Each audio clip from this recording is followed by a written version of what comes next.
had to question a lot of things. Is it worth it? In times like this, is it really something I want to do? The business did not fail, and I did not fail. If I failed, I would have learned. If I learned anything, is the importance of cash flow at that time. But it wasn't me.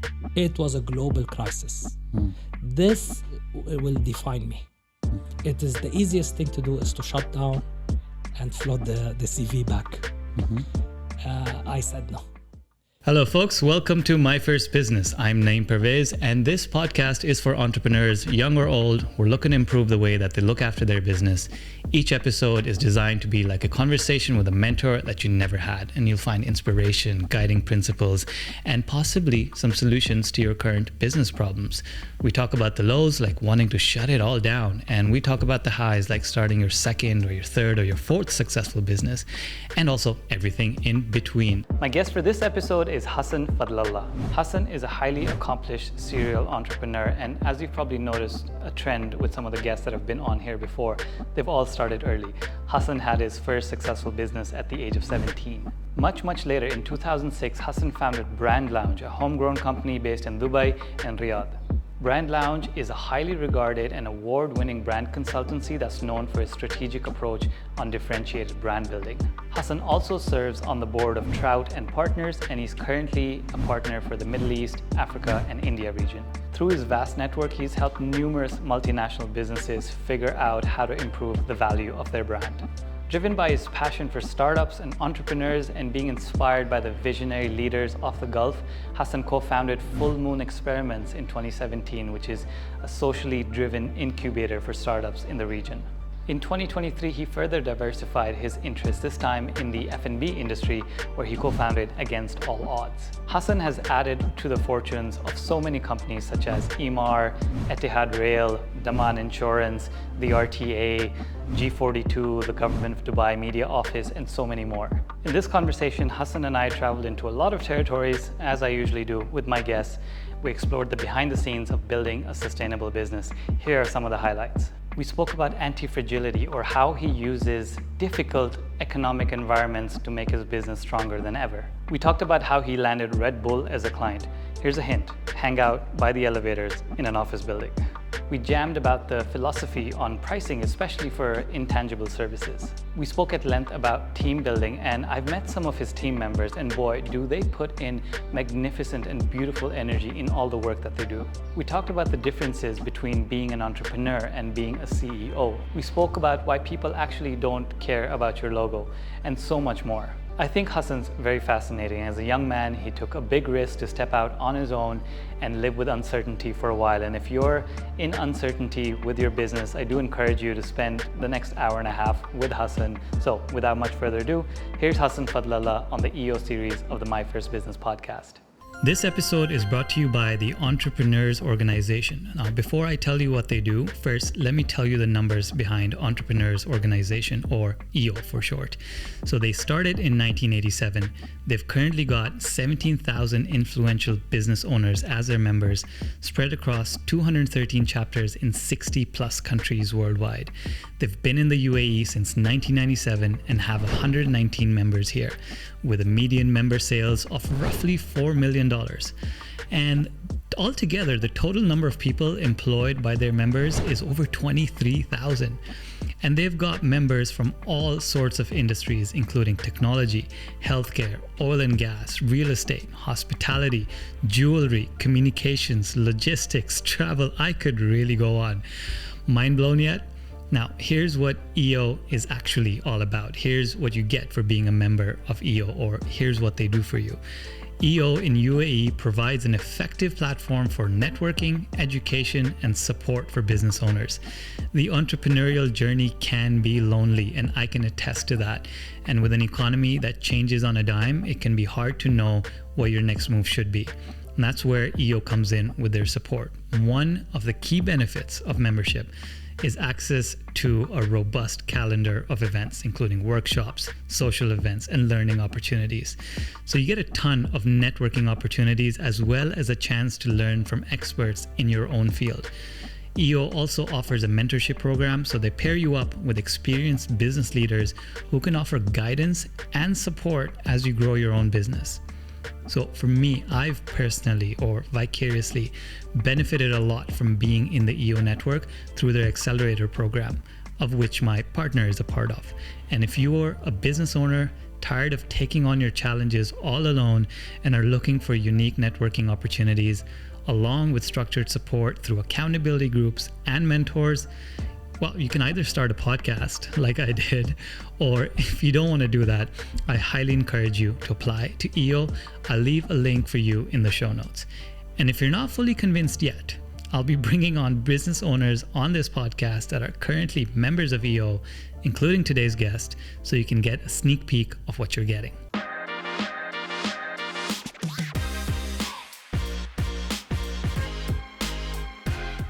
Hasan, welcome to the show. Thank you, Naeem. Nice to have you here. I'm going to start, as I told you before recording, my mind is not very chronological. So we'll go back, we'll go forth, but I want to go way back now. There's a common theme in everyone that I've interviewed on the show, including myself. All of us have kind of tested some mini businesses in our teenage years. And I think that's the case with you as well. Is that true? I did, absolutely. Take me back to that time. What were you doing? Well, with your mini business? I'm an energetic person and still maintaining my energy and memory till today. And these are my two strong points, I would say, in my day-to-day life. Mm-hmm. Back in, I'm not going to talk about years, I'm going to talk about when I was 17 years old or a little bit earlier than that, because I did actually graduate earlier than expected. So when I was 16 and a half, summer of that year, I started testing with a friend of mine our sales capability in selling mobile phones. So now I recall it was 1991 or 2. And the GSM was just introduced specifically in Lebanon, and everybody was on the lookout for a number. The way it worked at that time is that you had to reserve a number. And the reservation was $100, and the full number is $500 back then, which is today almost provided for free. Out of that, there was a certain percentage given to the agent. So we worked with my friend's father, who was an agent, to take a 10% of that. That was a summer job and a initial test, which within the next year or two of that test, it was a money-generating business of almost $2,000 a week. Of pure profit, because as a 17-year-old making as that a 17-year-old starting university. So I filled my time and filled my pockets with a good business that was I would believe that this was the start of what being an entrepreneur is. You learn a lot even with that. You learn, first of all, humility, because I started to be arrogant, and I don't forget this one. So I wasn't the type of kid, as I was a kid. Now that I recall, at that time I thought I wasn't. As a kid who would take an allowance from his parents. So I would say, okay, I'm going out, or I'm going shopping. How much do you need? Or this is like the budget for it. And I recall that specific incident where it was a Saturday night and I was going out, and my father asked me, do you need some money to go out? And I said, no, do you need? The only slap that I well deserved was given to me on that night. And wow. And that was, I would say, lesson number one in entrepreneurship. Not with your dad, not with the. Well, it's not about money. It's about what you do with it. This actually stayed for a while, and it was more of a passion project rather than just a start. But I did continue even during university years to do something else. So I was thrown into things. I was thrown into this one as fun, and it became an interesting thing. I was thrown into supporting or helping my sister, who had a graphic shop and a graphic center. That's before the agencies came around. So my parents saying, help your sister out. She's spending a lot of nights in the shop and all that. And I used to finish university and go just to help. And then I saw some of the things that I could contribute on. The team, staying with them, taking care of them at night, ordering dinners, and then, oops, there are suppliers that are asking for things. Where do we find all of those things? I found myself working on understanding what vouchers and ledgers are at that time, how to build an income statement and balance sheet at a time where I was actually failing. Purely accounting and finance in university. These were my worst two subjects at that time. We'll come to that. So I was thrown into this during the next year or two, and then that business picked up, and that business became somehow structured, and there was a lot of business coming in. We had to exit that business. She left back to Qatar, but the business was sold, and it was the first, I would say, checking the first mark on my checklist of I knew how to structure and help get her out of that business with profits. So that was a lesson one, and I think that also guided me into what's next for me. So after graduation, I immediately came to Dubai. So I knew it was Dubai, and I knew it's going to be within the visual advertising communication sphere. I did not look for other things because I started to grasp what managing a service business is all about. I'll come back to you on the accounting and finance aspect, because today I am looked at in the office as the CFO rather than the CEO of Brand Lounge, and because of my love for numbers. So it's again not an indication what you learn theoretically could be very boring. When you put it in practice and you see it within your own business, you could excel at it. So my love for numbers came at a much later stage rather than university days. That's, a lot of people in my university when I was there. So I had a similar experience. I did something locally here. I was born and raised in Abu Dhabi, and I had a few mini ventures going. Good, successful, but not enough to tell my dad if he wants pocket money from me. But when we went to university, the culture that we're from, my parents had said, focus only on studies, do nothing else. We've sent you to Canada. We're paying tons of fees for you, and forget your dreams about hustling. Just do the studies thing. And I studied finance, so I'm a numbers guy. Have been a numbers guy for a long time. And I saw people in my university who in their free time, they realized, for example, that when you move dorms, you need to hire movers or you need to pick up stuff. Absolutely. So in their free time, they rented a truck and they started offering this service. And I was like, don't you guys want to study? Have you done your homework, your assignments and everything? But, I do miss that life. I think I could have done a bit more around university. I spent a lot more time doing part-time work. But I did have that inclination early on. The same thing, I think we'll touch on this, the sales side of things, which I think is one of the most important parts of business. If your product usually is, and we can talk about this forever, right? Product for me is like an island. The market is like the mainland. And usually if you don't build that bridge, which is built by sales and marketing and brand and everything that requires selling of the service, then there's no bridge, then there's the island, and then there's the real market. So I got my view of that sales thing. I was in fact fired from one of my first sales jobs, which is a good lesson. When you get fired from your first, I was at Jitex as a 17-year-old trying to sell fax machines for Emirates Computers, which was the exclusive distributor of Dell computers. But yeah, losing that hustle in between, but remembering that, how you spent your early years give you a clue of if you're going to become as you are now. Can I say you're a serial entrepreneur, or would you say you're just an entrepreneur? It depends how you define it. If you look at multiple businesses and lots of diversified portfolios of investments, then yes. Yeah, I'll come to that. I'll come to the serial entrepreneurship and how you look at it now. But I want to talk about, you mentioned Publicis in there as well. Seems to me from your LinkedIn profile, you're doing pretty great there. You were deputy GM at some point. Things are going the right way. You were there for a long time.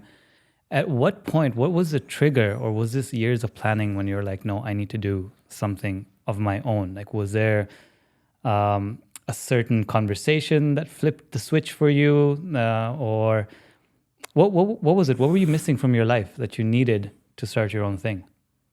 I love this question, honestly, because I think this defines a lot. It was a very difficult moment to take to leave Publicis, because I loved it and I was having great time and I was the golden child of Publicis.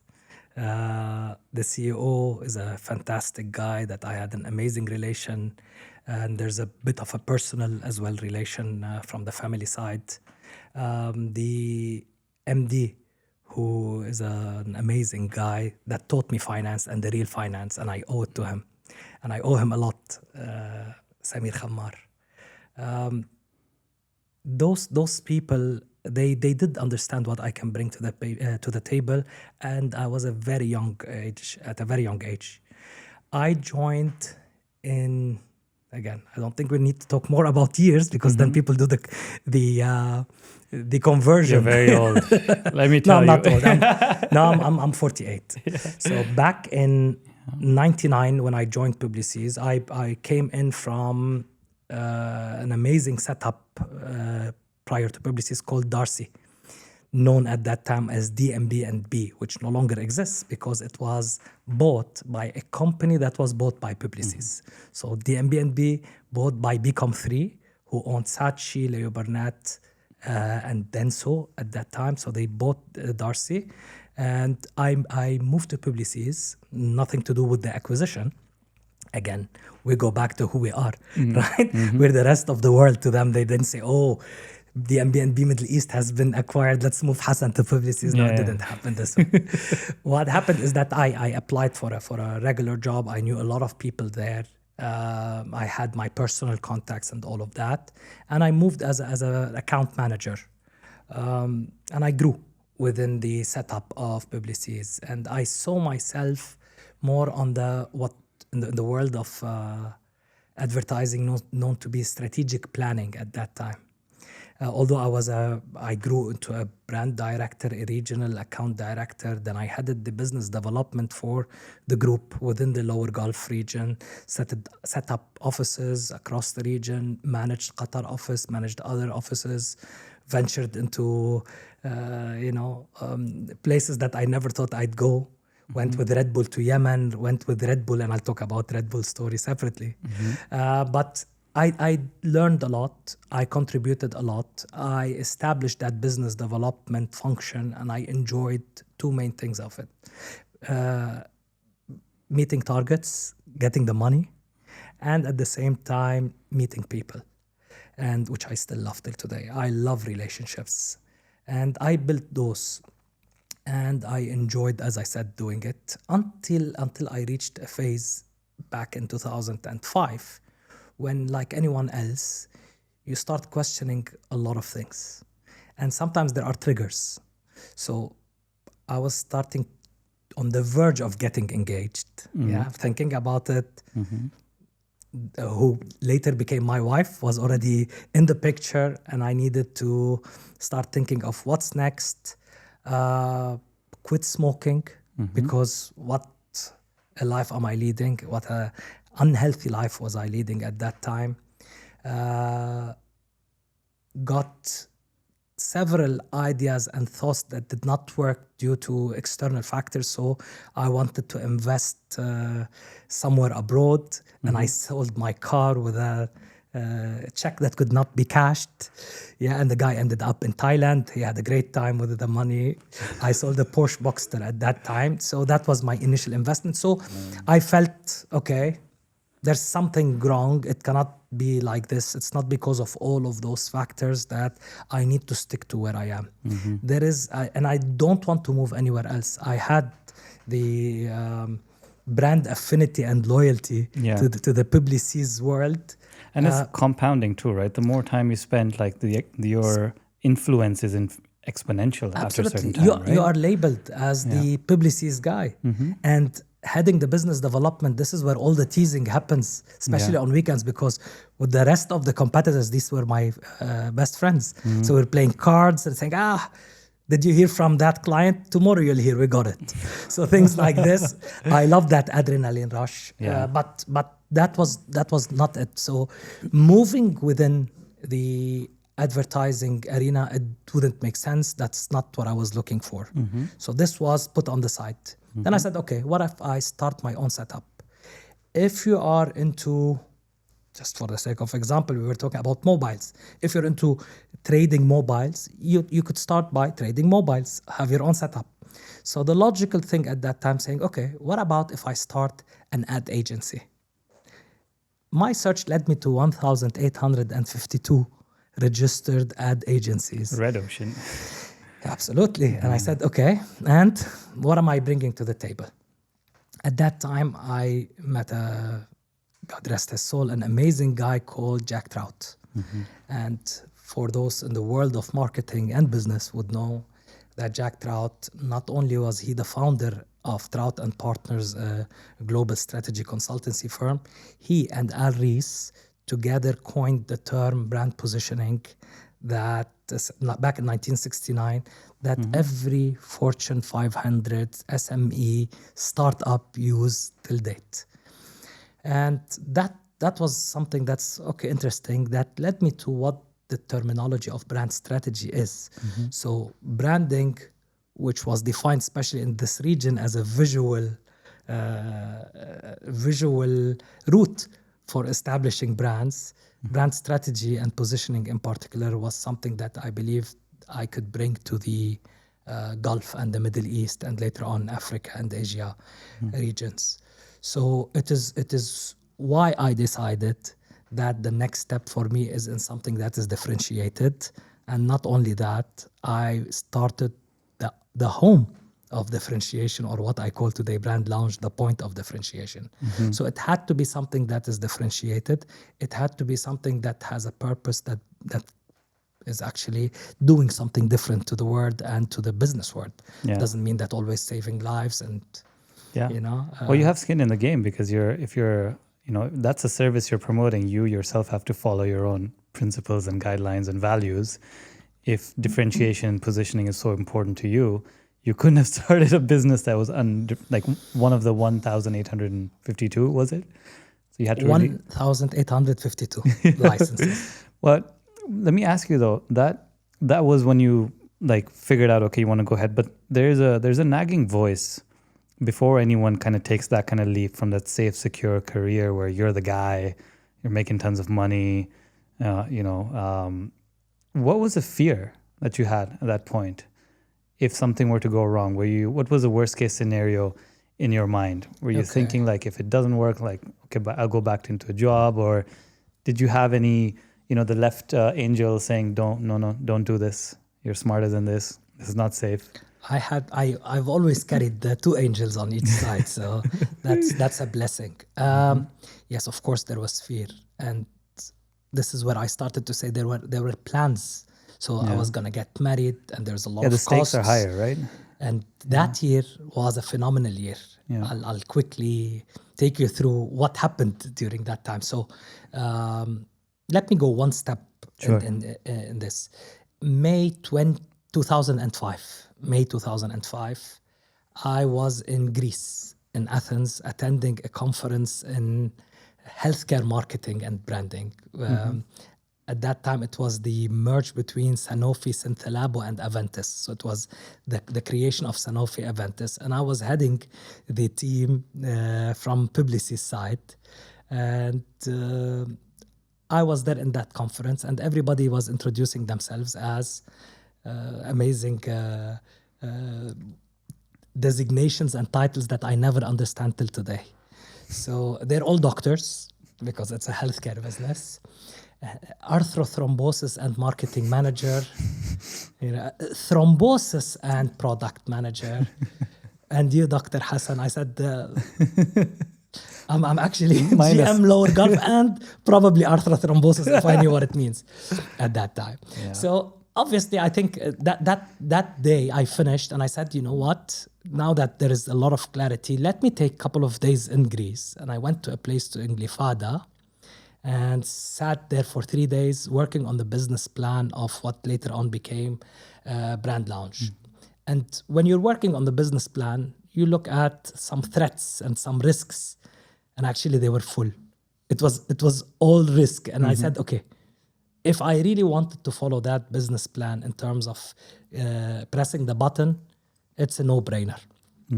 And then I'll fast forward to those risks, just to list them, and then I'll tell you about that business plan, what happened with it. Yeah. So I was getting married, right? I was in a job that I loved, but there was no more growth. The GM, there was a GM, the MD was a partner, the CEO was a partner, and the plan was to exit that business. So eventually I'll have to exit anyway. Moving to another ad agency was not an aspiration, or even there was a stigma there. Starting my own ad agency was not the most desired one, because I'll be competing with a sea of competitors and established ones. I got married, right? My wife got pregnant that same year. There was a war in Lebanon in 2006. So I was taking care of the logistics of my parents traveling the world to come to me to Dubai. Everything happened during those 3 months of establishing Brand Lounge. And again, I said, yeah, but the risks were there and you knew it. But I think this defines who you are. That those risks are short term. They are avoidable, or they're temporary, or they are just a pebble on the road for success. And I always believed from day one that the biggest asset you possess is your knowledge and mind, and what you do with it, not the capital that you invest. But again, to your answer, I said, if I don't do it now, when? When my wife delivers, when I have school fees and tuitions, when I have the much more difficult responsibilities, now's the time. And that should be a motivation for success. If I lose, I won't be the first. It will be the capital that's been lost. It will be an experience and a failure to learn from. And I have an impressive resume and CV and achievements. I can find my next job easily in a market that I know well, I'm very well connected in. Yeah. I did not have to resort to that, although I got close to it during the 2008-9 credit crunch, which we can talk about. Actually, I do want to ask you a two-part question. I'll start with a part two because, again, no chronology in my mind. Let's talk about, was there only just one time, or were there more times where you got so close to shutting everything down? Whether it's because of external environment, whether it's something internal, whether you've lost passion for your own business. Because I've seen a trend with other business people that I've started to talk to now. I've only been in business 3.5 years. So I'm a newbie, very fresh into this whole game, and I'm experiencing all these new emotions I never knew existed. It's almost like I've become a new human being. Like I didn't know this kind of pain existed. But some days I wake up and I just want to burn it to the ground. I just want to walk away from it. Just give everyone their notice. Say thanks to my partner, who's my wife, Alina, as well, which she had some background in Leo Burnett as well. So you guys have something to talk about there. But how often do you get close to that? Does it happen on an ongoing basis? Or maybe you can tell me about a few times that it has happened. Yes and no. Yes, it came close in areas where I could not control what was happening. The first encounter was the global credit crunch of 2008 and 2009. I was only 1.5 years in the business, and the business was doing amazingly well for a business of that age. We were growing as a team. The business was, because of how the economy was, it was focused on real estate. So we had all the big names in a very short period of time. We worked on massive projects with Amar, with Ta'mir, Tatweer, all those names that were there. And I loved it. And I saw the potential that I said, okay, what if I could replicate this into other markets? And I ventured into establishing our Saudi operation in 2008. while I was doing that, which was the Q4 2008, during one of those media marketing shows at that time, the news started coming of the Lehman Brothers and what was happening and all of this. I said, oh, it's in the US. And then we start, oops, this project stopped. Oops, this money is owed to us. And it was so painful. It was extremely painful because I had to stop the venture into Saudi, consolidate my efforts and money that is here. I had to shrink the operation, which wasn't even 1 year and a half old. And I had amazing people at that time. Office of 2,500 square foot became 550 square foot. I got through 2009 without being salaried myself or getting a single penny. And that I owe to 100% to my wife, who was working at that time and supporting me. So, yes, I had to question a lot of things. Is it worth it? In times like this, is it really something I want to do? But the question was, it's the business did not fail, and I did not fail. If I failed, I would have learned. If I learned anything, is the importance of cash flow at that time. But it wasn't me. It was a global crisis. This will define me. It is the easiest thing to do is to shut down and float the CV back. I said no. And that's very much me. When I feel the heat around the corner, I pack my bag, run, and make it happen. Why Dubai only? Why not Ras Al Khaimah, Abu Dhabi, the rest of the GCC? Why real estate? Why not retail, media, services, professional business? So I took a pause and reflected back, and I said, okay, that's what we do. We look at clients' positioning at that time, right? Isn't this what the essence of why we started even? And I said, let me take that positioning pause myself. And I said, are we only a Dubai real estate focused branding agency at that time? Which is how we used to refer to ourselves. The answers immediately were visible, as I told you now, the answers. No. And 2009 leading to 2010 was the real pivot of what Brand Launch later became. We got our money that was in the market. We regained our energy. We pivoted our business model and positioning. We generated a lot of awareness and interest. People were getting back out of the crisis and understanding the value of differentiation and reworking on their own business. So to that extent, I think this was the most important yet worrying period of my life personally and Brand Launch's history, because we learned the value of cash flow, which today we've addressed, and is something that keeps us at least sleeping well after that period of time. Of course, it took a couple of years to adjust, but the learning was more important than the action itself. Knowing who we are and what we're capable of, knowing that we are our methodology is the essence and not the industry focus. What works here could work there, but if you have to address it differently. So all of those things came out of that. But as I said, it was not the first time or the last time. We got many other challenges. COVID is one key one, right? While this was a phenomenal year for us on all fronts. I know it's tough to say that when we recall what happened. The only worrying thing was the element of we don't know what this is, and we don't know how long it is, right?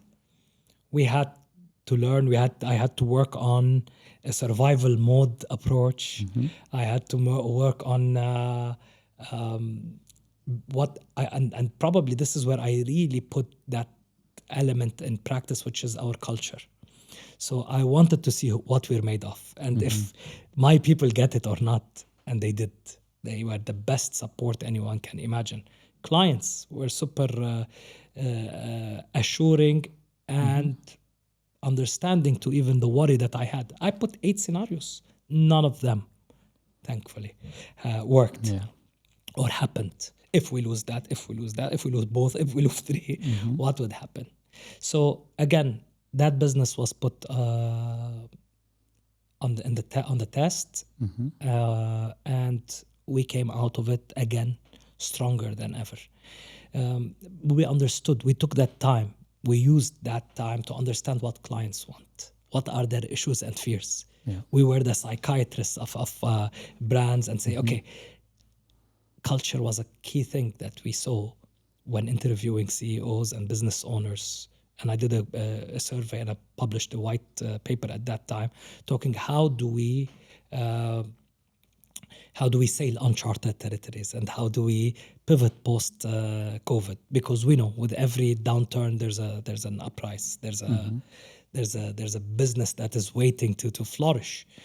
And 2 things people came out of COVID interested in that was relevant to us: defining or re-articulating their purpose and fixing their culture. And those 2 things were already established on our own. So we knew how to build on them in our practices and in services and on our clients, and led us to another good 2-3 years of business and a future that we believe is bright. I think that's the thing that you mentioned there about survival. One of my favorite authors, Nassim Taleb, I don't know if you've heard of him, and he talks about this concept of anti-fragility. He wrote a book called Anti-Fragile. And it's when for example, when your business goes in through that test, whether external or internal, how does it come out of it? It's like the Hydra of the mythologies. You cut one arm and it grows 2. And it sounds to me that you've had these 2 tests are almost you came out stronger from both of them, even though the environment was out to kill your business. The first and the second time, you both came out stronger. And he also mentioned, the author Nassim Taleb mentions a lot about survival. He used to be a trader in New York, he's trading options, and his judge for a good trader is, did you show up the next day? Yeah. Because a bad trader is someone who doesn't show up the next day because they blew up. They bet too high or they bet too wrong, versus taking that look at yourself, understanding your own risks like you did with the scenarios and 8 scenarios that happen, and kind of planning for worst case. At the same time, making your focus on survival so that when you're the only one in town, when you're the only business in town that's still doing what you're doing, you will flourish. Because you have, as you said, all this pent-up appetite from the businesses for these kind of things. We found it pretty difficult to COVID. So we work on a retainer model with our clients. We do media buying for them on digital channels, and that's like our small category that we focused on. We don't do anything else.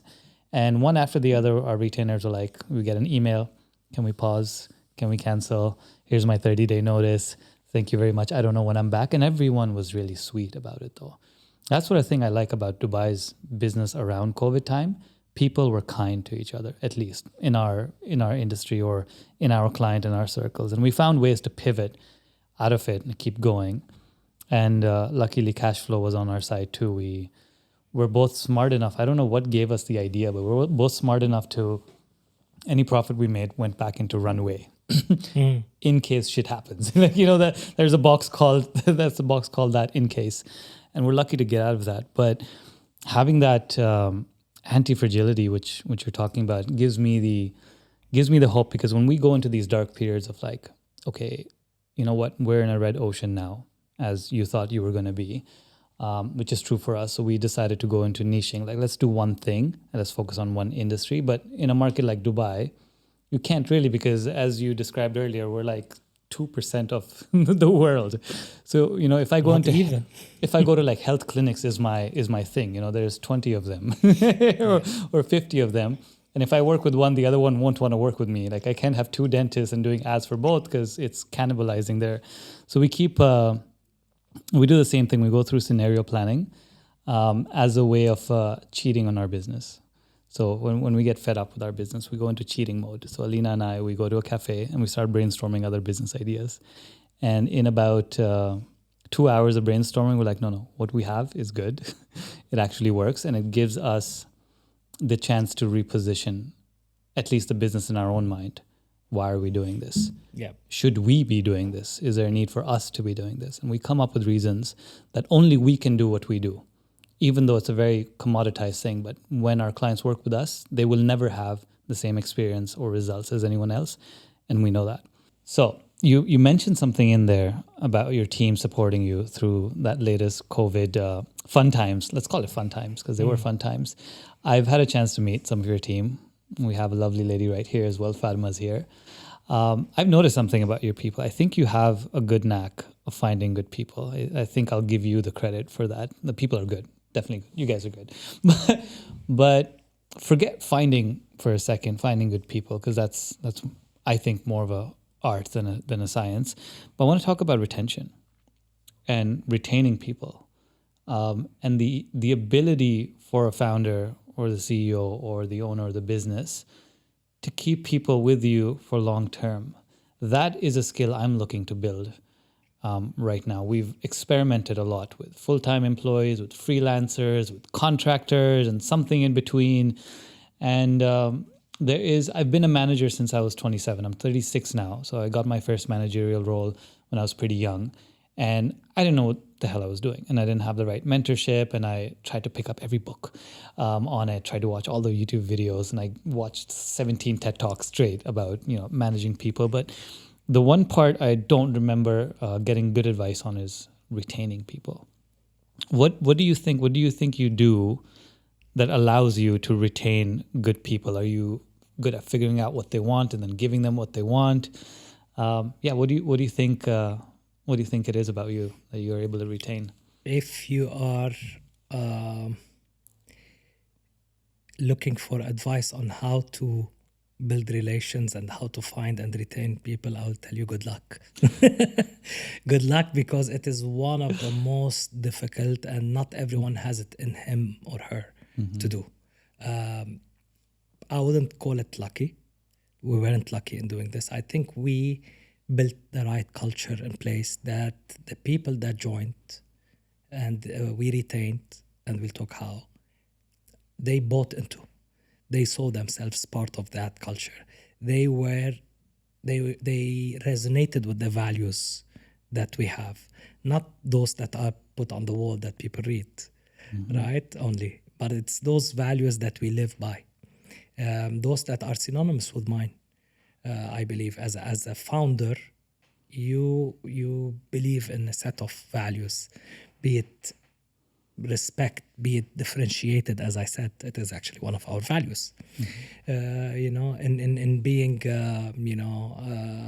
committed, in being excellence, or believing in excellence as a key way of doing business, and believing in seamlessness. So when you possess them and you exert them and people experience them and feel them and live by them, then this is an area where they see themselves working in. This is a place where they can call home for them. We didn't get it right all the time, and we had to take sometimes painful measures, and that's the worst aspect of the business, letting go. But I think it is much healthier to let go with those who do not share your values, those who do not understand the culture, those who do not buy into what you're doing and your vision. And those that stuck around, anyone says that, you said it, and every single client that we have say, you have a culture that very much is synonymous, is very much in line with you as a person, as we know. So those who meet me, those who know me, those who worked even with me and see what I've built in terms of the operation, they understand how this culture very much looks like me, and definitely what Brand Lounge is all about today. Going back to COVID, the team contribution and the culture in specific, I will link it all together in one aspect. We talked about that period we called it fun time. I would say it was fun because it was new, because we learned how to mobilize and move into remote work mode by default. So I think what makes us who we are today is that we're always agile. So we don't stick to what we have. And again, that is to your question earlier. When every time we see ourselves slowing down or going into a crisis, how do we pivot? How do we thrive after that survival mode is off? And I think it has to do with the culture that we've built. It's the people understanding that this is an opportunity, although we don't know to what extent, especially with COVID, how long it is and where it will take us, what is the shape of the world. But it is an opportunity to pivot after that because we're agile. So we don't stick to our norms, we challenge our beliefs. And I've seen this to be very important, especially in crisis. Challenge your team's beliefs, challenge your own beliefs, and say, okay, if this was the case prior to the crisis, how will it be after the crisis? And what does that mean? When you manage to mitigate this, when you manage to understand how this could be an area of opportunity, and you have a team that supports this, then you'll get, you can reach the heights that you wanted. The team during COVID, they all came by and say, we understand what you are thinking about, and we understand all the effort you're doing. You're getting us a personal trainer in the morning to get us, in a cheering mode, knowing we're at home. You do that? Yeah, So? That's yeah. nice. I like that idea. It's a good one. You know what? The first thing that came to mind is I was blessed at that time. I sold my house, but I was blessed sitting with my family in a 5-bedroom villa with a pool and a barbecue and all of this. But what came to mind every single morning is that person or two that were in a studio, with Can't leave. Yeah. Nothing. Yeah. So yes, it's good to bond with the kids and the family and enjoy some fresh air, because the weather was still nice, March, April of that year. But this is not who I am. That's not what defines me. Again, I always put myself in other people's shoes, and especially my team first. And I said, okay, I have a personal trainer that was coming over, and we had a 3 times a week session. Why not test with the camera and get the team as well to join? Yeah. No one had their cameras on, so I couldn't tell if they were doing it or not. But what I know is that at least we tried to get their mind focused on getting their body moving flowing, and the blood flowing. We did. I forgot if we're still Thursday as the last working day of the week or Friday, but the last day of the week, we sent like manaish breakfast for everyone, and we had a breakfast session talking about the week, how did it go, the challenges, and all of this. So I did everything that I believe should be done if I put myself in their shoes. Those are lessons that are not learned by theory. You can't watch a TED. There's no TED Talk for that. There is no TED Talk, and they're happening every day. And this is again what defines you as a passionate entrepreneur rather than just a business owner or a CEO. And there's a big difference between being a CEO and an entrepreneur. So not everything is by the book. You have to look at what really matters. Humans matter, family matters, team matters, and I put them ahead of time, and I put them ahead of everything else. And they saw that, and they recognized everything that I was doing. They saw the agony I was in. What's happening? Is this business gonna be retained or not? Might I lose someone because of that? And that was the last thing that I wanted to do, and they again recognized. I'm not gonna mention what they did, but they did a lot. Okay, I'll mention. Tell me, I'm like, he's going to tell me. They said we're not going to the office, and our on pen and paper, nobody goes back to the salary structure, right? Because you get it on monthly basis. But the salary structure has a transportation fee. So we're not going there. Let's put this on the side. And I said, okay, we'll do it for a quarter. So that quarter from everyone, that percentage within a quarter from everyone, made a fund that could have helped us if we needed at some point in time.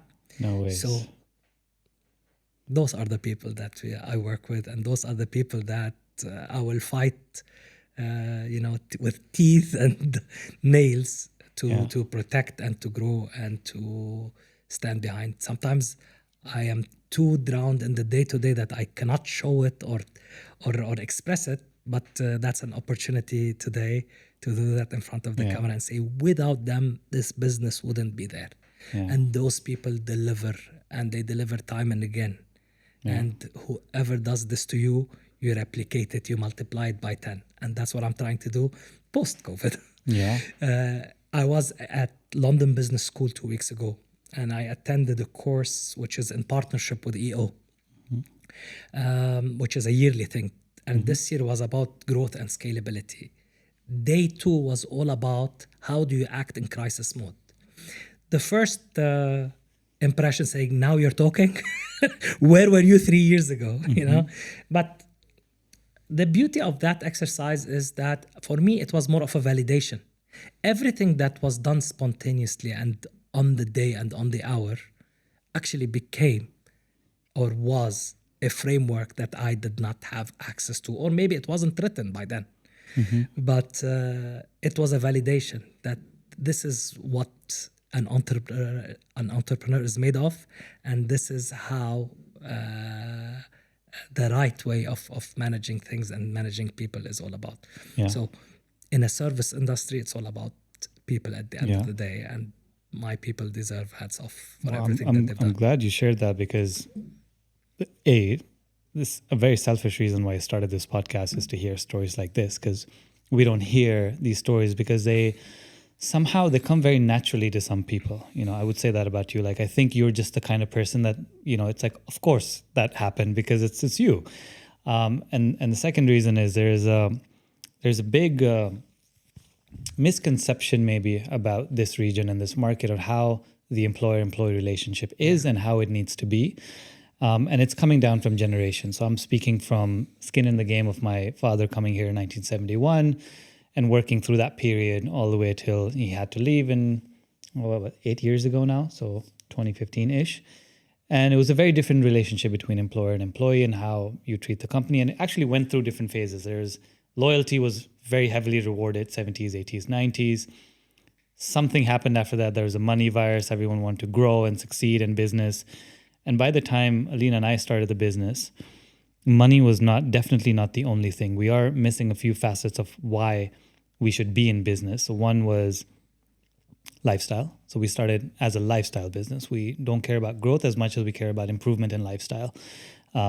Spend time doing what we want, with who we want, how we want it, from where we want it, all that kind of thing. Second reason was money. So not the first, but not the last. It needs to be there. It's an economic enterprise. The third was creativity. I needed an outlet for my creativity. I was tired of being a one-man band in my bedroom playing all the instruments. I'm like, okay, at least my work can have some creativity. So I picked this business. But one thing that I've started in the last few weeks, actually, so this is now me putting my words and thoughts together for the first time. The fourth thing needs to be impact, for me at least. So I'm getting at that stage in the business where it's not just about survival, but it's about growth, and not just economic growth, but different kinds of human-based growth. And impact is something I've been ignoring for the last 3 years, because we've been like, can we pay the bills? Can we pay the people? Can we keep some cash reserves? Can we survive? And now it's at a stage where I feel like impact needs to be added. And impact means impact towards the people that work with you and create an impact in their life, and, you know, help them live a fulfilling life through their work, and impact on your clients, obviously, improve their businesses from where they were as a service business. You know, we need to help them as much, but I haven't gone to the whole impact of philanthropic kind of thing yet. Maybe that will come later too. But now talking to you, it's solidifying something I've been thinking about, but I didn't know how to put it in words. So thank you for sharing those things. I need to be a bit more conscious now that these things, and tell me if this is right or not, when you're young in business, some of these things feel like luxury, right? If you go and talk to someone who started a company 6 months ago, like a salon, and you talk to them about culture, they're like, can I just survive? So it feels like a luxury. Yet, what are your thoughts on this? Like, how soon can someone start thinking about company culture and these values and these missions? Like, you have that in your mind, like when you start off. But do you feel like in the first few years that can be kind of put on a pause while you figure out the economics of the business and then layer on top? Or would you recommend from day one thinking about these things and putting them on paper? If you're an entrepreneur who started a business, you started with an idea, a concept.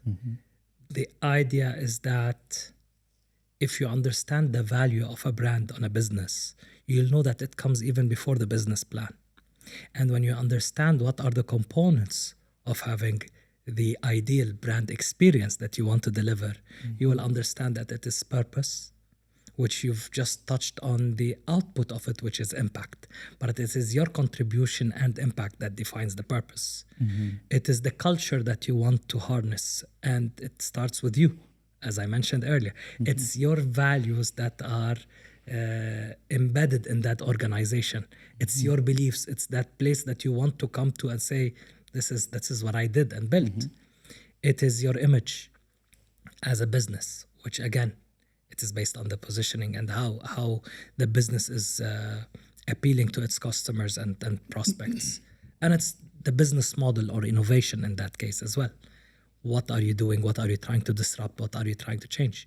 If you don't do those things prior to starting the business, then what's the point of what are you building? The rest is operation. The rest is translation of everything that you've done. Or that concept will never see the light. That business should not see the light. I was having a debate in London Business School, and I won that debate with an instructor of marketing. With all respect to her, no names mentioned. She was saying, you can differentiate by quality. And I said, quality is not a differentiator. She said, of course it is.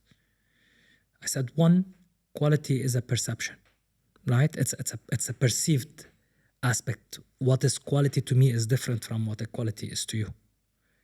But it's not only about that. The war against quality has been won with the ISO and all of those things. If you do not have quality, you should not be in the business to begin with. You cannot say, I'm a crappy chocolate protein bar. I'm a pencil that breaks every time you touch it. Exactly. What's the point? You should not be in that industry. It's long conquered and dusted. So the things that will make your business differentiated, that makes you succeed as a business, is by addressing those areas from a brand perspective. They're not luxury. They are the ones that you need to define ahead of time and then see it through. And the result will take you always back. You remember my conversation about Glyfada, the business plan? That same business plan is the same one used today. That same definition, those same values, that purpose of why to create a business that can strategically differentiate in the marketplace and build brands that are here to maximize value. This is what was written back in 2005-06. And this is what has, I don't know if you use the word, perspired in 2023 and before that. So absolutely. The brand and the strategy behind the brand and the components of that strategy comes before the business even. That's my this take. is, for me, this is fresh thinking. And like, I'm so lucky to have this conversation with you because I've been around people, and I love them all, and not to knock on anyone, but Dubai or anyone. And, you listen to podcasts and popular media. When they talk about business, they always talk about the money-making opportunity only. Like, hey, let's get into this because it's arbitrage. We can buy it cheap from here and we can sell it higher there. The market's open. Let's go do it. This is being short-termer. So I've made that mistake now. We Alina and I realized with this agency is that what you're saying is when you have that, let's call it the why, of why you think you should be doing this, it makes it easier to not just survive, but to grow, to retain people, to find good people. And to educate you as an entrepreneur, because you know the areas that you can deliver, the areas that you lack knowledge. Not again, there's a big difference between an entrepreneur and a CEO. A CEO comes ready equipped with experience to manage a business. An entrepreneur who's being the CEO of a business have learned it the hard way, has put his, he had skin in the game, he had his blood, sweat and tears in it. If you define your business from a brand strategy perspective, if you define your why, then you know the gaps, you know what areas you can cover and the areas that you need to be complemented by others. That's my take on it. And it also feels shallow if you don't do that. And I'm speaking from personal experience. It's all coming to mind now, is that when your singular focus is the economics, it becomes very shallow very soon. So you also lose fulfillment. There was a time where we're making more than we should have made, but were we happier? Not necessarily, because that wasn't what we were looking for. We weren't looking to be rich. We were looking for independence, but there's something from our business, the soul was missing, right? And the journey that we needed to do inwards came in chunks, in different chunks, and they came because of necessity, not because of proactive thinking. And I've been around friends, like some of my best friends work in brand in different kind of environments. So on the client side, agency side, a bit of both. And I always, pardon me, but I always thought it was a bit of fluff. But only when I've done my own business now, I'm like, that you get to experience. That's starting to make sense. You got to experience. Yeah, from the outside, like I'm a sales guy, right? I used to do cold calling. I used to do networking and get clients and hit targets and numbers like that. For me, branding and marketing was just fluff. And the more I do business, I understand the soul value of things. And you can't measure this. You can't put an ISO standard on this stuff. Absolutely. You attended the brand launch workshop for the EO accelerators. Was that fluff? No. Exactly. So there's a methodology, and the methodology that works. And it has proven in the past 16 years of existence how this methodology is regularly updated and regularly put to test so that it achieves measurable, accurate results time and again. So this is not fluff when you have a precedent, when you have cases to talk about. Well, for my second business, I'm definitely going to do all these exercises. I remember when you first did a workshop a few months ago now, January maybe? December. Yeah, you mentioned a document in there, which I emailed you about, and you were kind enough to send it to me. I opened it up again, and I'm like, you know what? For my second business, 100%, I will start incorporating a lot of this early, what I used to think was fluff. So that's why I asked for pardon. But I'm going to switch gears now. We're going to get into a bit more, depending on how you feel about this subject. Let's talk about pricing. So the work that you do is very... You mentioned it's service-based, but it's very intellectual as well, right? And I'm always fascinated by the perception and the link with pricing and how it evolves over the years for a business like yours. Because you're not charging per hour of time, even though your clients may want that kind of thing. But in your heart, you're not charging per hour because there's no such thing. You're charging based on a value. It's not a mathematical component. It's not, I bought this glass for 30 cents. I'll sell it for $1, 70 cents margin.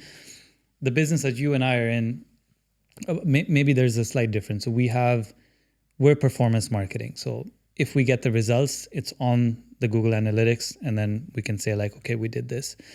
Your results are like very exponential, but they're not always clear that exactly it happened because of this. We can draw arguments. But you still have to convince your clients of some sort of ROI. But in your kind of line of work, how do you think about pricing, and how has that thinking evolved 10 years ago, 5 years ago? What journeys have you taken with understanding pricing for yourself, your own value, and also communicating with your customers? How do you explain your pricing philosophy to your customers? It's a very interesting point. I can't talk about pricing in the sense of pricing, but you just mentioned it. Pricing from the aspect of value is what I would look at. It's not just how much value we're putting, but how much value we're actually generating for clients. And I'll give you some examples of that. At the end of the day, we're running a service business. It's a brand consultancy, right?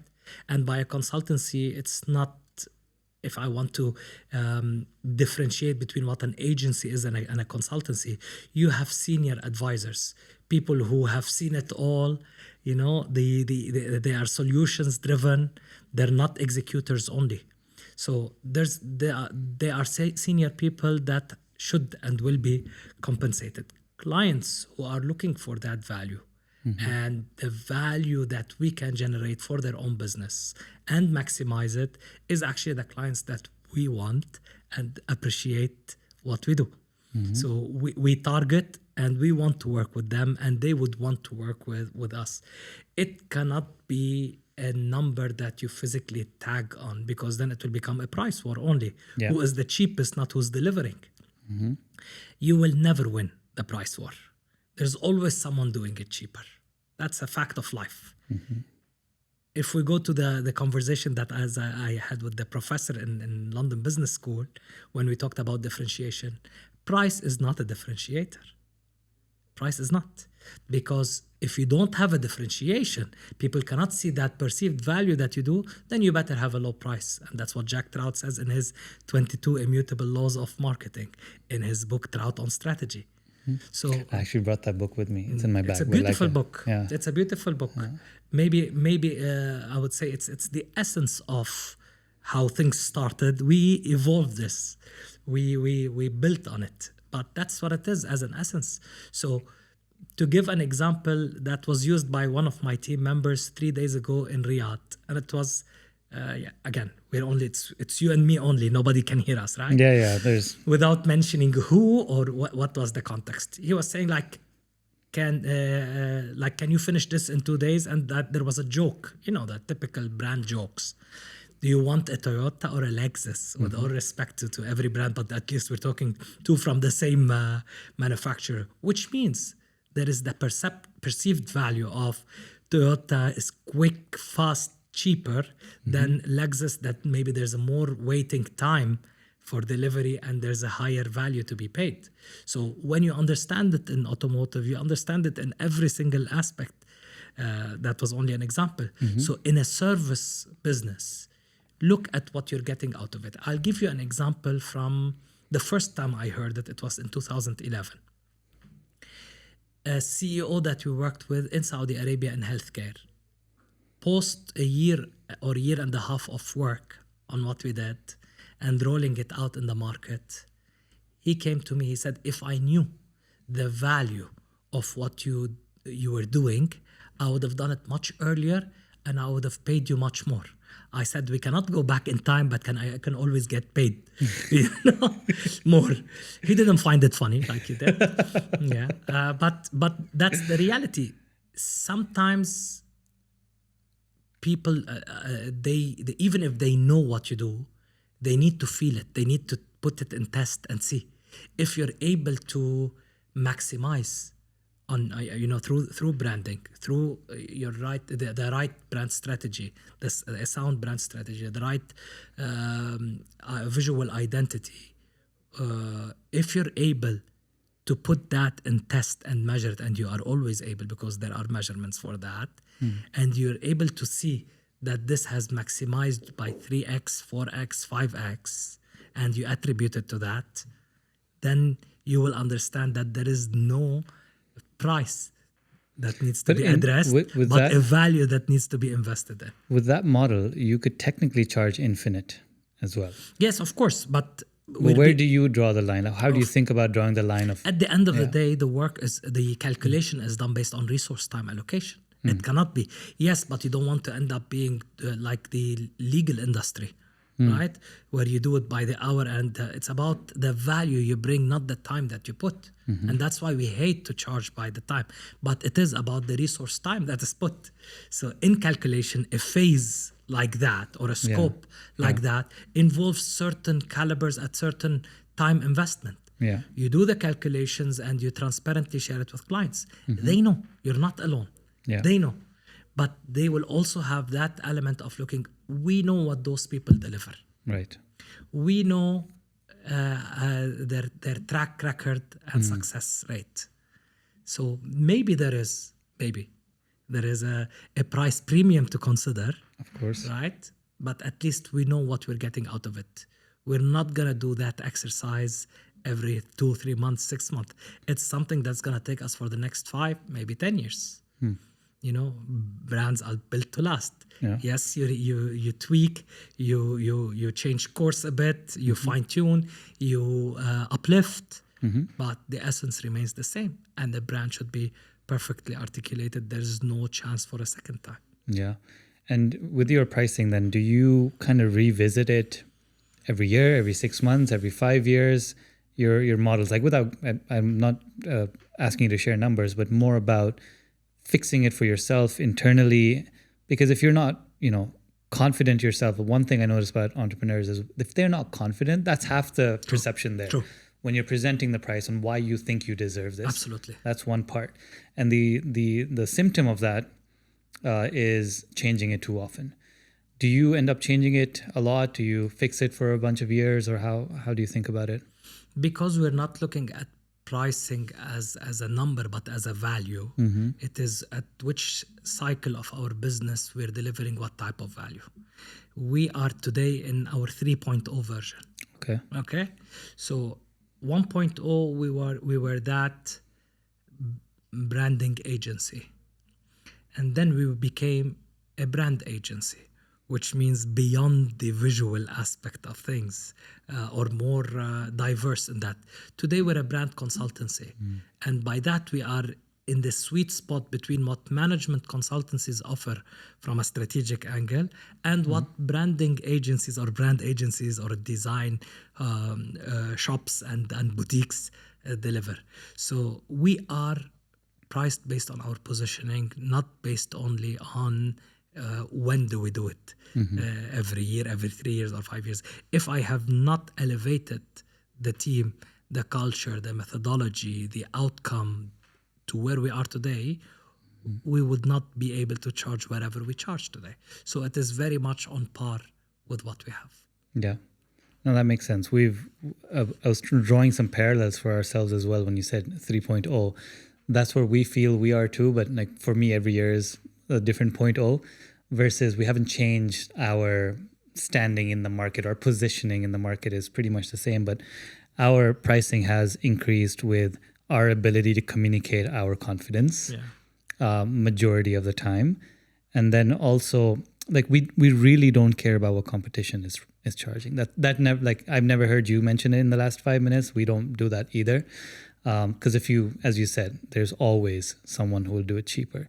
And if you gave me a penny for every time I made the Toyota and Lexus comparison with my clients, I'd be a millionaire by now. Explaining to them that both do the job, they both get you from A to C. From A to, exactly. But how do you? And one of the questions I ask my clients, like, what car do you drive? And if they say anything like Volkswagen Passat, I'm like, why not Toyota?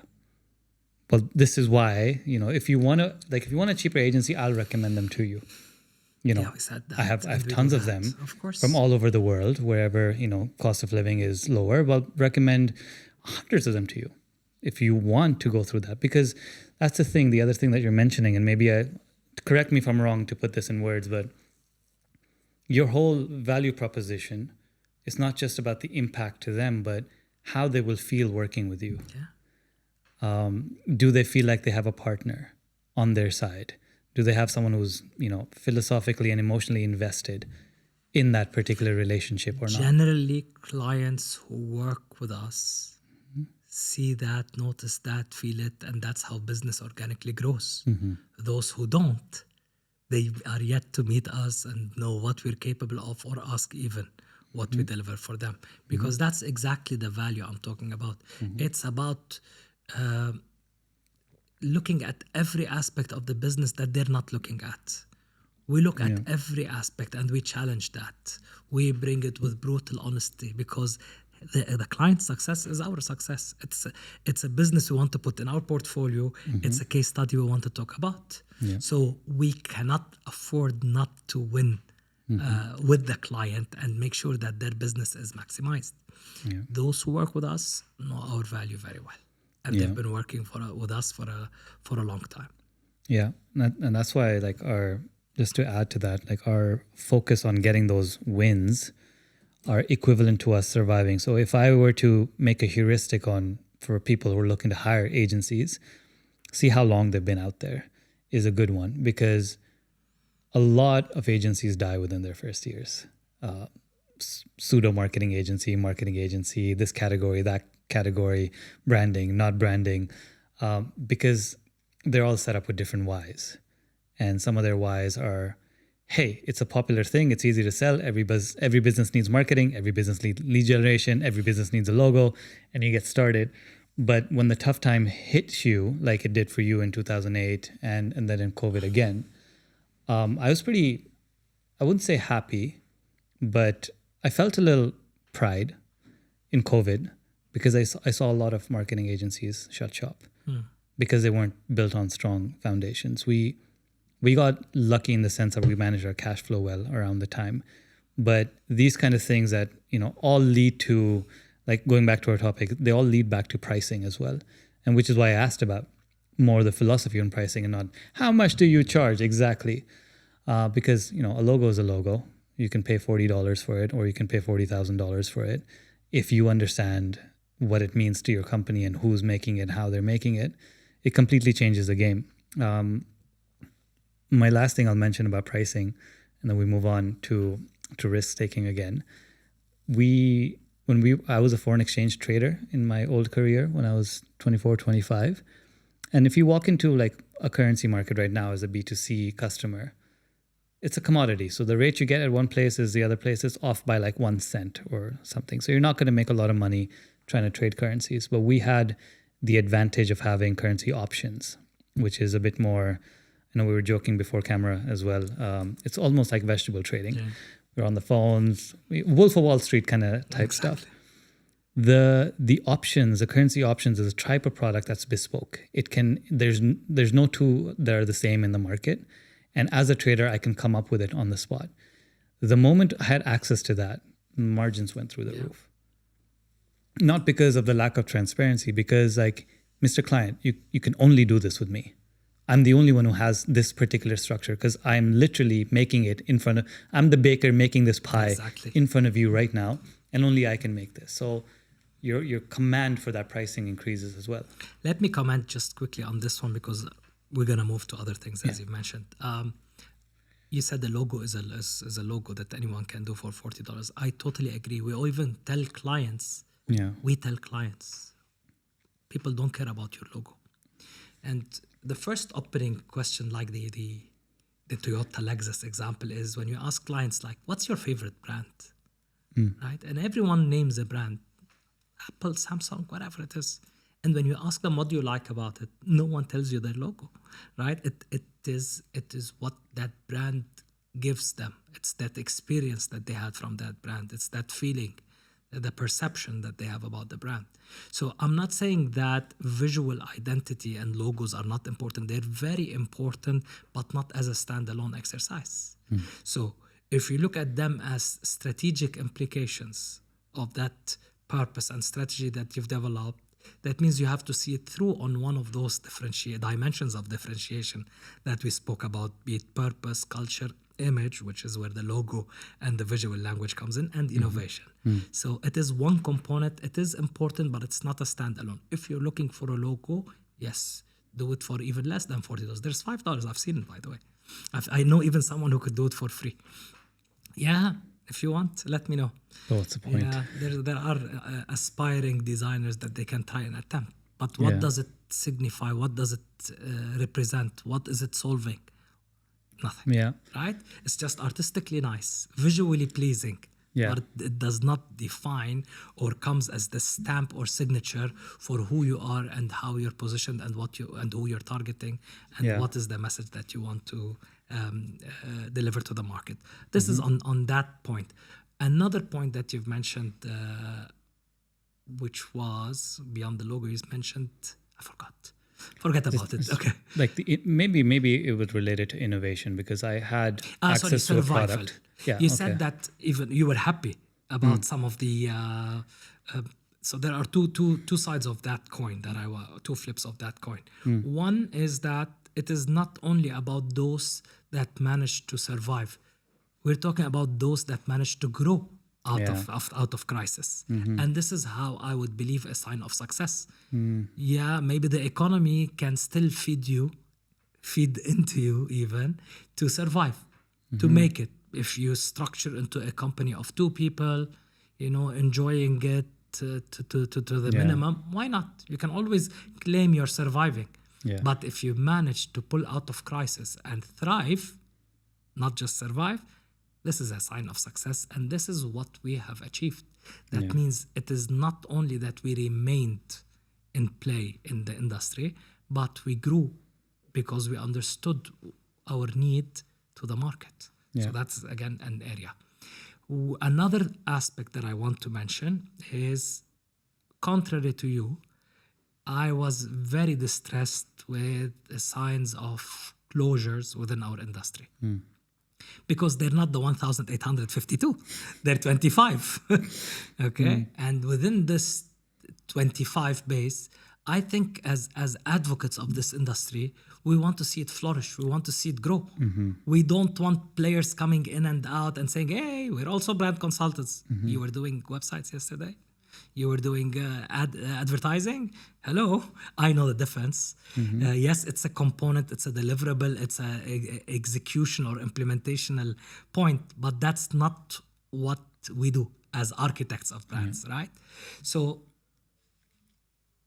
I and another colleague or a peer within the industry, and with the support of even a publication, tried and called for several sessions to talk about, okay, we don't have an organized association. Okay, but how Not can yet. we, not yet, not that I have the inspiration or the aspiration to do this, but I want us not to only shake hands during award nights, but I want us to talk about our struggles, our issues. If I have a flourishing business during COVID and I'm doing well and business is helping me, maybe I can take some of your team during that time and save you some of those critical costs during those painful months. But at least we'll do it for the sake of the industry. We keep those talents within play. And that is something that is inspiring me today.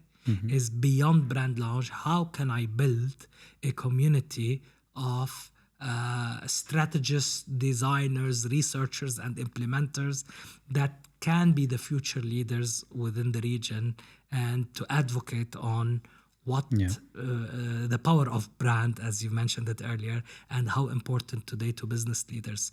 You're the upcoming ones, or even the established ones. You need to understand the role of what brand is to your business. Absolutely. No, the feeling I had was also giving me signs, like the feeling of, let's not say happy, but like the feeling of, okay, let's say feeling happy of seeing other agencies shut down, also gave me the insight that, do I want to be in that ocean? Like, do I want to be seen? So it gave us some perspective on, like, for this podcast, for example, I would love to see podcasts flourish. Yeah. Every other one, I would shout the names off the rooftop. Listen to this one, listen to that one. Don't even listen to mine, because I want to see the whole scene develop here in the Middle East. Because I've been a consumer of this content for a long amount of my life, and I would want every single person, whoever emails me, hey, I'm starting one. What should I do? The first thing, I always have time for that kind of stuff. And it's not like I'm an expert. But I'm a year and a half in, which is still like dinosaur in this, this market for the podcast. And we're feeling like that. And Alina and I are constantly looking for, how do we position our agency to be in that kind of environment too, where we're at the edge of something. If you like, as you guys are at the edge of a lot of different one of these things. And, we can have a 7-hour episode on, what branding versus marketing means. And we'll bring you back for round 2 for that. But I do want to switch gears. We're going to talk about, you mentioned our workshop with EO Accelerator. So we know you from your EO background as well. I have a feeling that all members of EO have some sort of a unfair advantage. and I've spoken to, you're number 6 now, or number 5. And everyone has a unique, distinct, unfair advantage that they've gotten before because of EO. What do you think that is for you? Where do you think you have benefited the most or grown the most with your involvement with EO? Yeah. Two things that comes to mind when you mention this. First of all, again, that was a realization recently when I attended the EO London Business School course. I was in a room filled with 77 entrepreneurs. Every single one of them is from a different culture, a different industry, a different age, different gender, different religion, different, to sum it up. Yet, they're all the same. And the commonality is their entrepreneurial journey. Some where we were 5 years ago, some are where we are now, and some are where we want to be. But they all have the same challenges. They're all lonely bunch of men and women in the room trying to figure it out. And I think the beauty of EO is that it understood this as an organization. It said, why do you have to be on that journey alone? That doesn't mean alone that you're not backed up by a fantastic team, like I mentioned. But as an entrepreneur, as a founder, as a thinker, you feel you are only surrendering to your own thoughts and questioning every single thing around you every 5 seconds of the day. 10 times before breakfast. Exactly. EO understood that and said, okay, there are several areas and components that we could come in play. 1, the networking. 2 is the learning and education. 3, and the most important, is the experience share. Because you can't put a value, talking about value again, to someone giving you a free experience share. I don't want your advice. Don't tell me what I should do. I do actually, but I need to hear what you've done and what worked for you or not, and I will pick up from it whatever I need. And this is an invaluable contribution that you can get it from EO, and it's a commonality that you see across every EO chapter anywhere. The 77 people that I met, they're all EOers, and each one come from a different chapter, yet everyone falls within the same set of values and understanding that an EOer is. Like a similar culture, Yeah. almost. Cult. Yeah, cult. Yeah, culture. Who's on your speed dial? Who do you call at 2 a.m. for experience shares over here locally? Who do you think is your crew? And you don't have to give me names, but you can tell me what kind of roles they play for you. Like if they were a team of the Avengers, you know, who's do you have? My forum is called the Avengers. Is it? The New Avengers, yes. Okay, good. Indirectly, of course, they are the ones I also reach out to. That's their role as a forum buddy. Yeah. But in my day to day, I think mostly it's my senior leadership team to start with. Some validation with peers and friends that are similarly in my position, just because I heard them mention a certain issue. Actually, how did you sort this out? What happened with that? So I asked them about their own story and try to get something out of it. I'd love to have Sheikh Mohammed bin Rashid Al Maktoum on my speed dial, but I don't think it works this way. but yeah, that's what I would. Generally, I would really say that I rely more on close friends and family that understand the challenges that I'm in, that I've heard them be part of it, and my team, obviously. Do you think, and I'm just comparing notes, playing devil's advocates, people that know you well and working with them through these thoughts, sometimes I'll pretty much share, this is my therapy session, by the way. I feel like they know me too much and they give me the straight advice because they feel like, you know what, Naeem, you should do this because I know you and you're like this. And sometimes I feel such a more my light bulb goes off when I talk to strangers or people that don't know me very well, or people that I've met once or twice, such as this conversation. Like, you unlock the impact thing within this conversation. I feel like maybe I'm not using my close relationships the right way. Maybe I'm not asking the right questions. But I do feel, whether it's personal or business stuff, people do end up knowing me too well to give me the exact advice, and then that just sticks in my mind, whether it's right for me or not. The question, long-winded way of asking the question, how do you decide which advice to take or not? You said you kind of take the experience and see what you can do with it. I hate advices, honestly. Yeah, all of it. Because there's always a background to it. Either, as you said, I mean, can you ask your parents for advice? They'll think about it from the aspect of they're scared that if you do it. If I wanted to listen to my parents' advice, I would never venture into my business. Yeah. You're leaving a secure job that's paying well. Why, ya mama? Till today, they're like, so is your hobby done now? It's been 3 years. Exactly. Like, so you're done playing around. That doesn't mean that obviously they want the best for us and they want to give you, but according to their own perceptions of things. And similarly, your close circle. My wife is I think, an amazing support and advice that I would say is an impartial advice. So she knows, because she knows me as a person. She knows how I think. She wouldn't say, she would say, I don't know, but I would think this. But don't do it. Of course, don't go that way. Oh my God, are you crazy? You've done this before, and you saw it. All of those is only adding to the question marks in your mind, and you don't need that. Yeah. When you know, not the destination, but the direction that you're going into. Right? Because nobody wants the destination. Yeah. The destination is an end game that might change course. But the direction, all you need is that clarity or experience or alert. And you need to brush the fluff and say, okay, this is just someone filling in words, or someone actually been through that, got out of it this way, and it's an area that I need to be alerted to. Yeah. These are the things.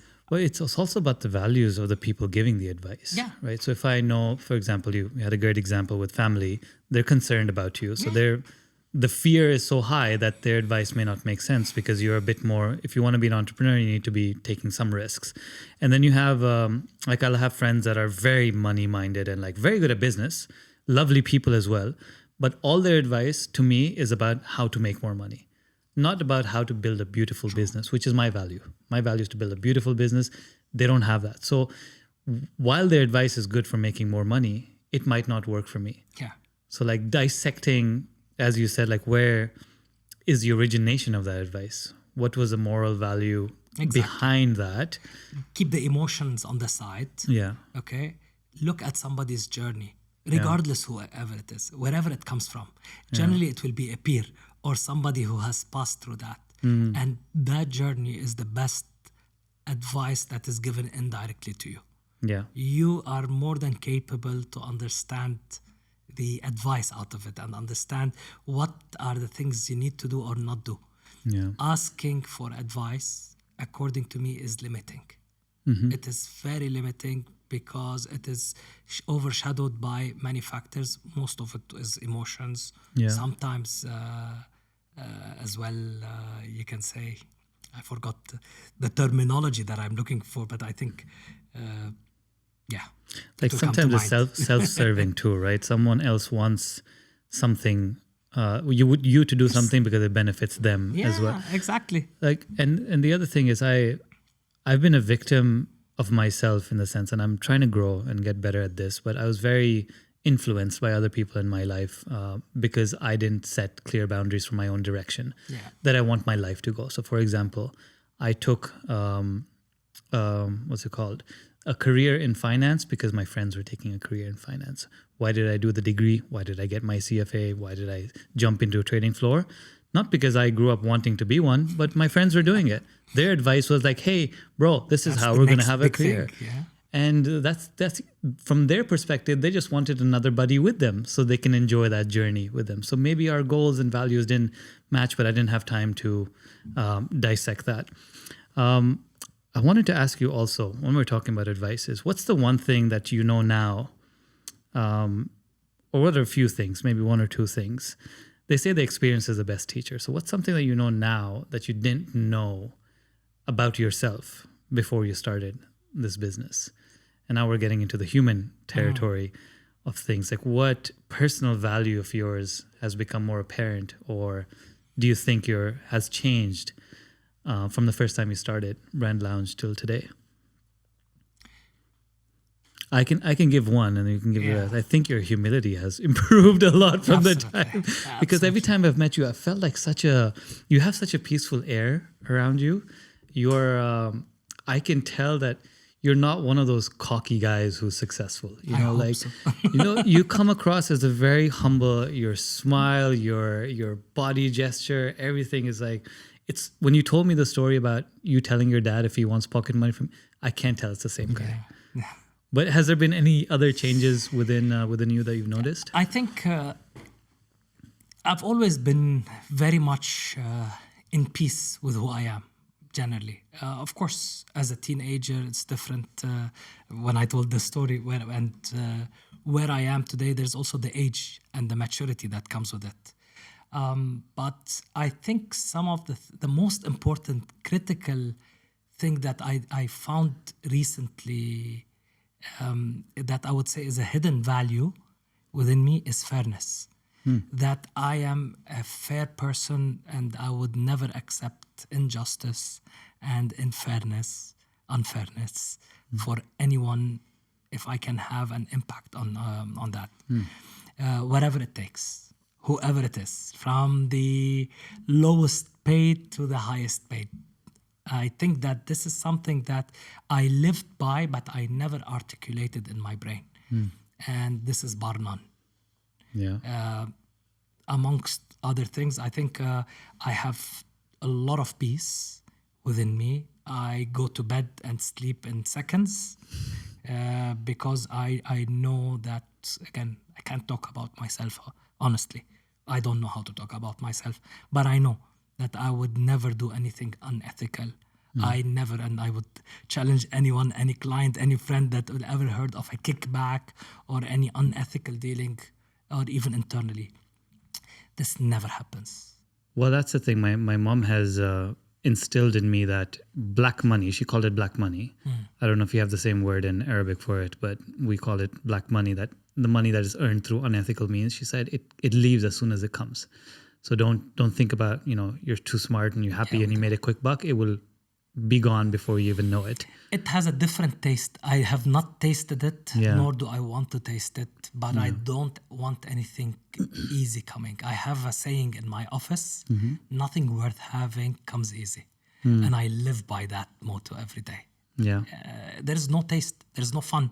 Yeah. If everything comes to you on a silver platter, what's the point of whatever you're doing?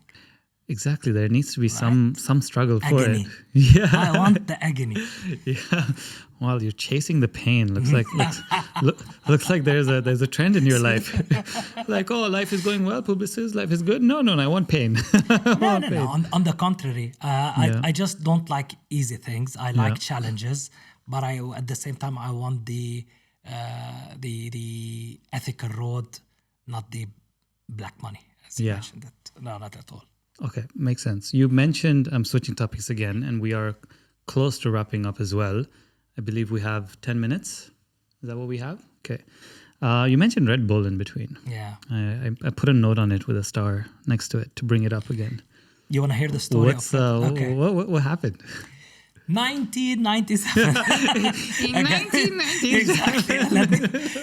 Actually, it was 1999, 2000. It was July, because I recall very well it was a time where management were not in the office. They were on summer breaks. And I was going from the food court in Al Ghurair Center to the 10th floor where my office was. And it was me and a friend of mine and a colleague. And we were in that elevator talking, and there was two gentlemen there. They were saying, where is that office or a competitor agency within the same office? I think at that time there was an agency called Bates Gulf that was somewhere there. And we said like it's on the 5th or 6th floor. Don't quote me on those numbers. I can't recall. Why are you asking? They said, well, we are an energy drink coming from Austria and we want to do this. So the the developer in me said, oh, okay. Well, actually, we are an agency on the 10th floor that does this. Why don't you pass by when you're done? And that You're was like, such a sales guy. That was I love 2 it. p.m. And went in, not even mentioned this to anyone. By 4:30, the secretary calls and says, there's someone here from a company called Red Bull, something like this, a bull somewhere. Yeah, sure, I'm coming. Hi, we finished the meeting and we accepted your invitation to come over. I summoned the teams, friends that were left in that office during a hot July. And do you remember at that time, summer was critical. Today, the seasonality is gone, At that time, July is like empty, ghost town. Out of the 110 employees, probably there were like 10, 20 operational. So got the top 10. I said, okay, I know it's a Thursday afternoon thing, but come in, it's interesting. We had a blast with them. And we understood their agony and their challenges and what they're trying to do and how to be taken seriously. And we said, you know what? We will venture into the first assignment, which was that consumer leaflet that they had, to Arabize it only. And it was, a very small job that no one would accept to do, honestly, especially not an agency of the caliber of Publicis at that time. But we did it.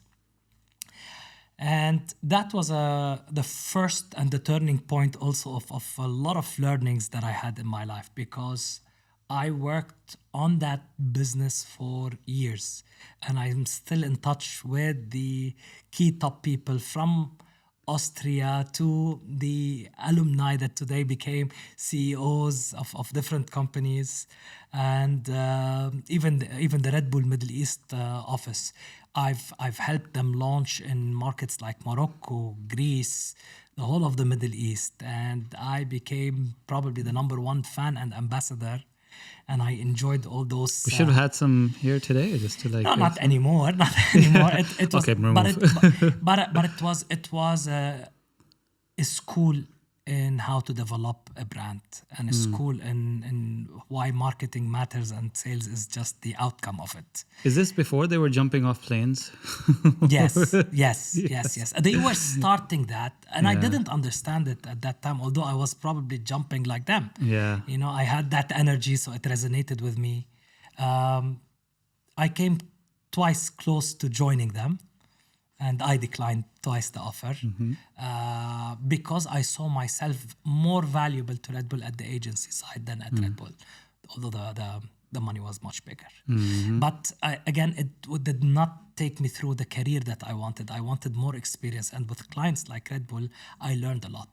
I learned how to develop training programs and academies and deliver them. I understood that the right, as I said, the right marketing leads to the numbers, not the other way around.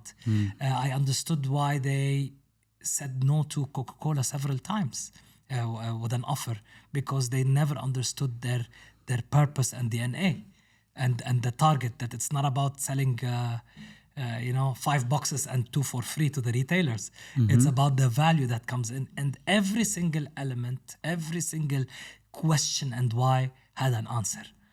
Why 250 ml and not 300? Oh, because of its efficacy. It was designed as a...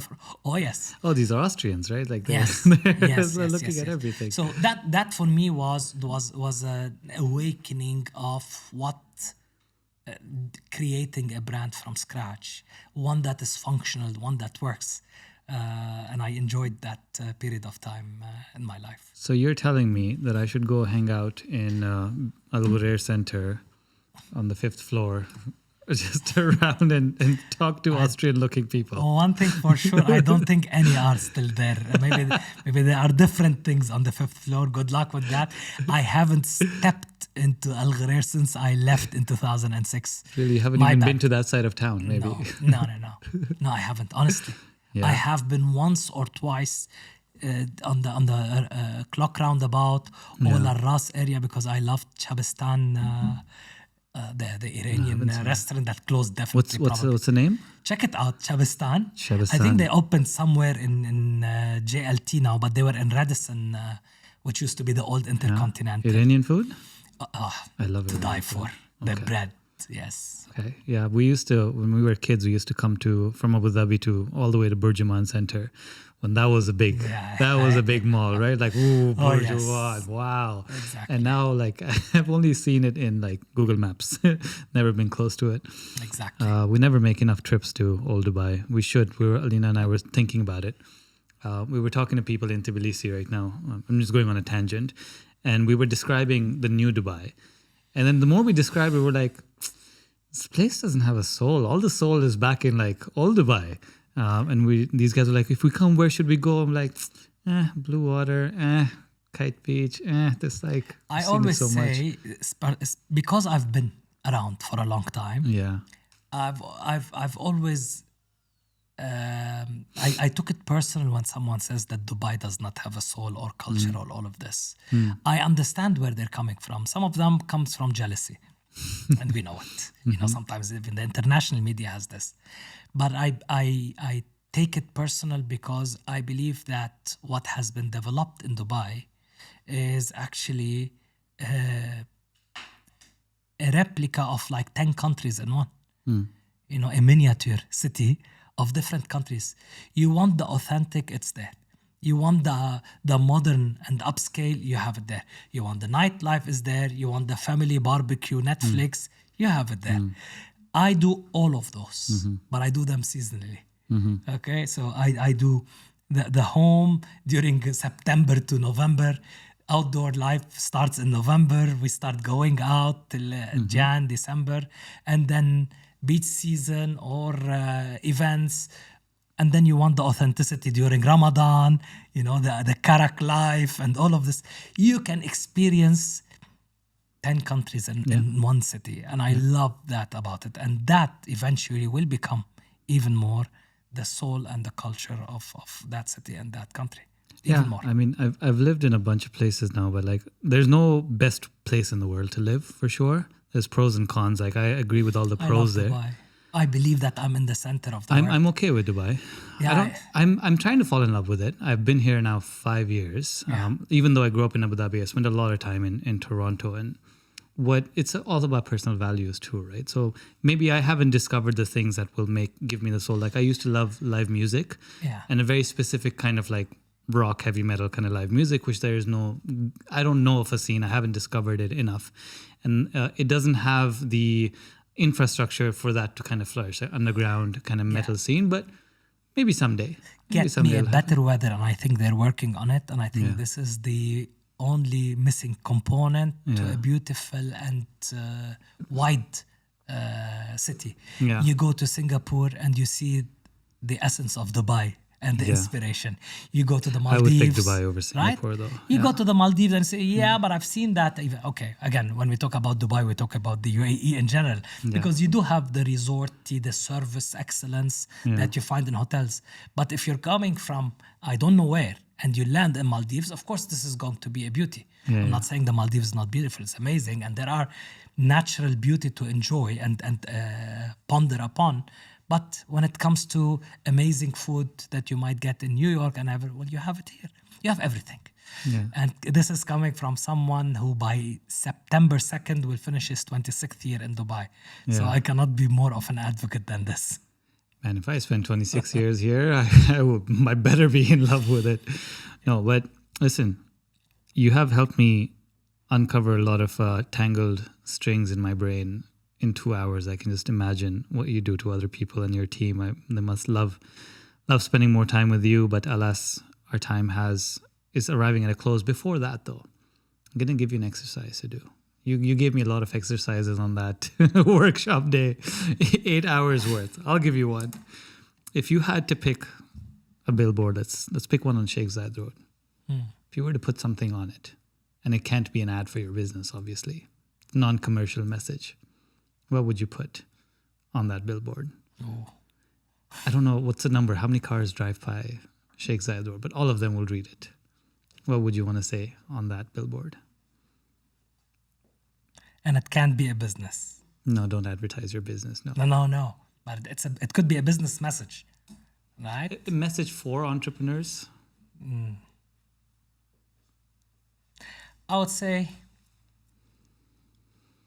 well, I will borrow that line that I have on my office wall, and I would say, nothing worth having comes easy, and that by itself should remind everyone that the journey isn't easy, but it's worthwhile.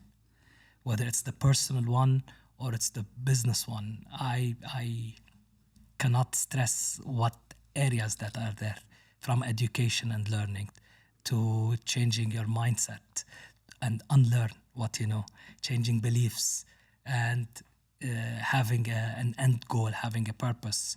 All of those things are summed in this statement. That's I love what it. I'd say.